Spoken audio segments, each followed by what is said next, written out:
So, anybody, I have a couple questions I'm going to ask myself if nobody has any, but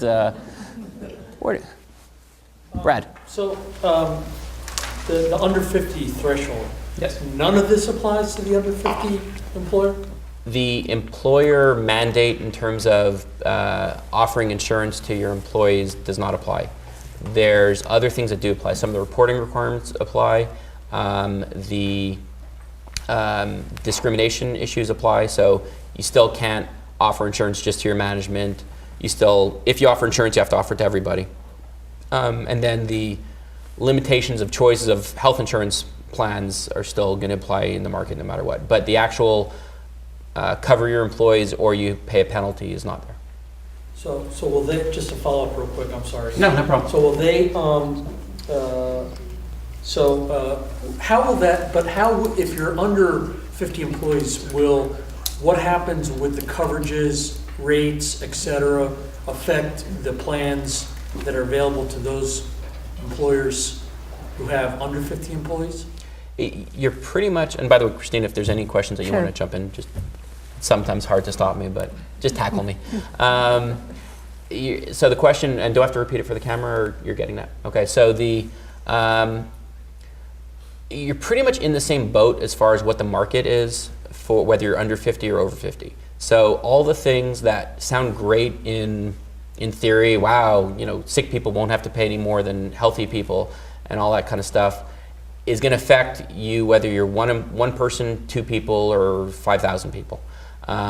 So you're still going to have the same situation of rates are likely to go up faster than they've gone up in the past. You're still likely to have less choices as far as health insurance. You're still likely to have a lot of limitations that the insurance companies are dealing with are going to face you. The only thing really that separates you from someone who's over 50 is you're not going to be subject to that penalty of not covering people if you don't offer insurance at all, or believe the affordability penalty as well. Yes? I had probably what's a similar question to that. Our situation is such that we're a small employer, we don't qualify for group health insurance.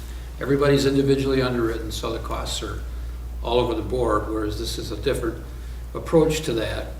And then with national exchanges, there wouldn't be state regulation necessarily. So I guess I'm wondering if there's going to be more competition because of sort of the elimination of state boundaries, and whether the elimination of individual underwriting might have a positive effect if you happen to have some folks who get underwritten. Well, Christine, I don't know if you want to talk about the national, if crossing state lines.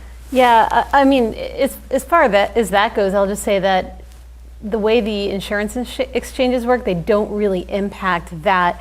If states want to deregulate across state lines, they have to do that in addition to all of this. A federal exchange versus a state exchange is really not going to affect whether or not a plan is going to be offered, say, in Arizona versus California versus wherever, because those are still all subject to state licensing and regulation laws.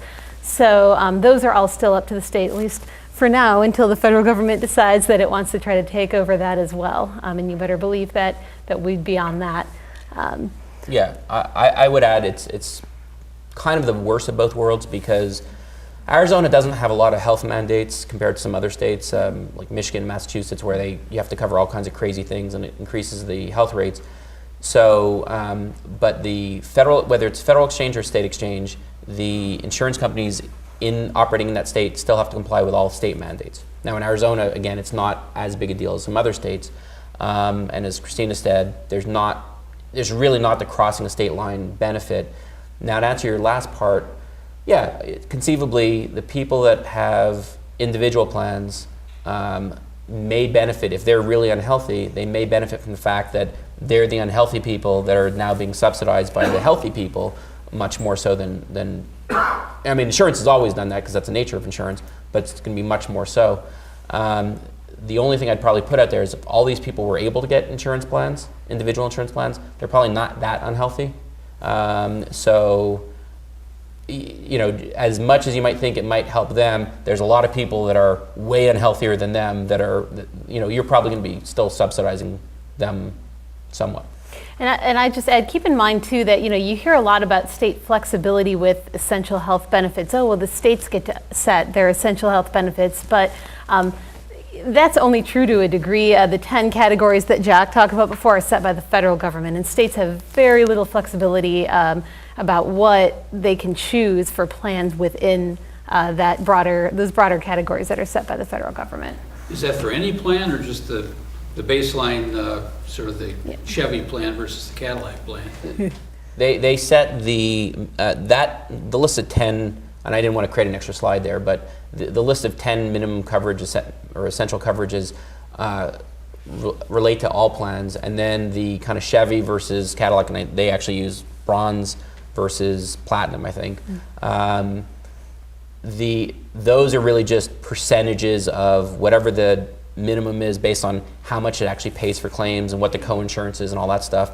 You can go down to 60% of that, but it's still, they all have to cover the same stuff. It's just a question of what the co-insurance and co-pays and stuff are.